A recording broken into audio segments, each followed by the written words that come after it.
What if everything you've been taught about being perfect is wrong? What if the very things you hide, the cracks, the scars, the flaws, are actually your greatest strength? This isn't a call to fix yourself. It's a call to finally see yourself, fully, honestly, and unapologetically. Let's talk about the power of being imperfectly perfect. From the moment we take our first steps, we're handed an invisible checklist. Be polished, be put together, be perfect. We grow up absorbing images of flawlessness in media, in classrooms, in conversations. We're taught that to be worthy, we must be without fault. That to be loved, we must be without cracks. But here's the truth. No one told us loud enough. Perfection is an illusion. It's a polished mask, not a real face. It's airbrushed expectations that don't match the human experience. It's the lie that keeps us small, chasing instead of being, performing instead of living. Real life? It's messy, it's raw, it's full of contradictions. And that's not something to hide, that's something to celebrate. What if our imperfections aren't proof of our failure, but evidence of our journey? What if the struggle, the misstep, the outburst, all mean we're alive and growing? When we stop worshiping perfection, we start honoring humanity. We create space to breathe. We create room to evolve. Redefining imperfection means rewriting the narrative, not as something to fix, but as something that makes us real. And in a world obsessed with fake, real is rare, real is powerful. We've been taught to toughen up, to build walls, to never let them see you sweat, to pretend, to posture, to protect. Because showing emotion, that's weak, that's dangerous, that's exposing. But the truth is, vulnerability is strength. It's not the trembling voice or the tear-streaked face that makes you weak. It's the courage it takes to stand in your truth with nothing to hide. Vulnerability is not about falling apart, it's about falling open. It's about trusting that your truth won't break you, it will free you. When you're vulnerable, you give others permission to be human too. You strip away the masks and you invite connection. You say, "Here I am, unpolished, unfiltered, but real." And that's when people start to truly listen. We connect most deeply through shared struggle, not shared perfection. It's not the highlight reels that move us. It's the moments when someone says, "I've been there, I get it. You're not alone." Your imperfections are not something to be ashamed of. They are your bridge to others. They are what make you relatable, believable, inspiring. When you share your story, you become a mirror. You show others what's possible, even when things aren't perfect. Especially when things aren't perfect. So speak your truth, even if your voice shakes, because someone out there is waiting to hear it and heal through it. Think about the people who inspire you, the artists, the leaders, the innovators, the friends.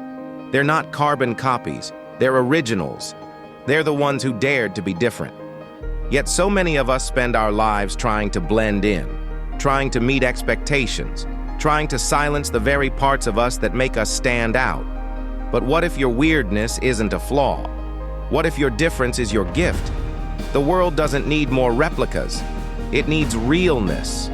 It needs people who are brave enough to be fully themselves, even when that self doesn't fit the mold.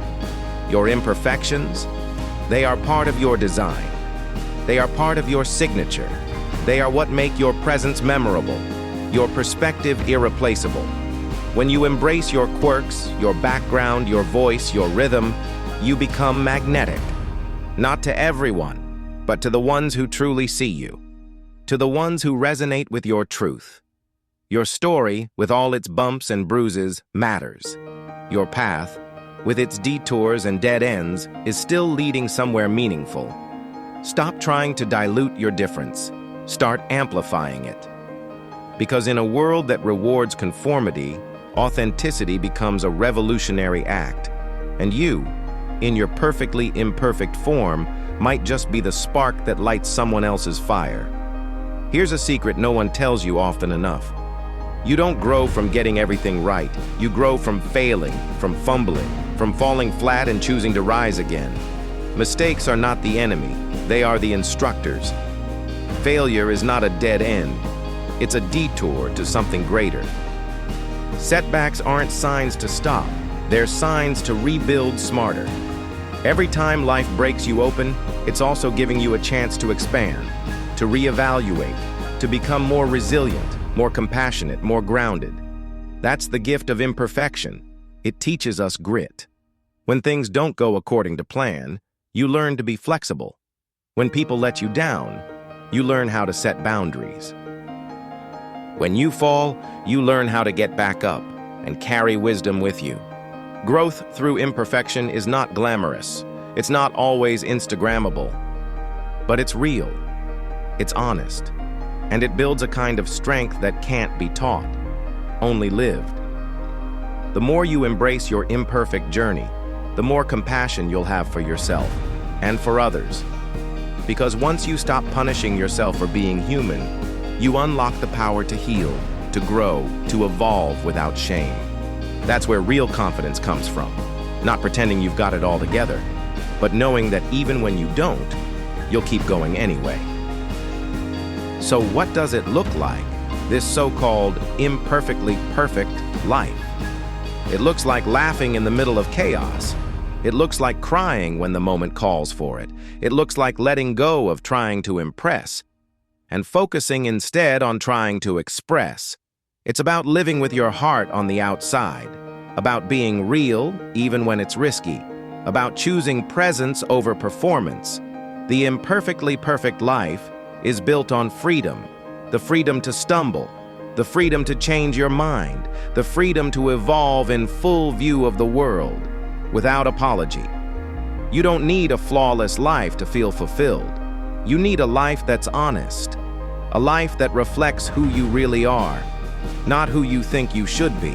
When you stop hiding your scars, they become your story.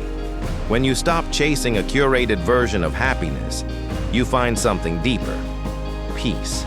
And that peace becomes magnetic. Because when people see someone fully alive, flaws and all, they see possibility. They see hope. They see that maybe, just maybe, they can be enough too.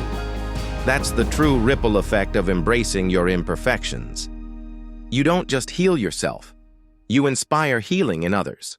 So live boldly, love deeply. Fall, fail, rise, repeat. Let your life be messy, beautiful, and completely your own. Because in the end, it's not about being perfect, it's about being real. And that is more than enough.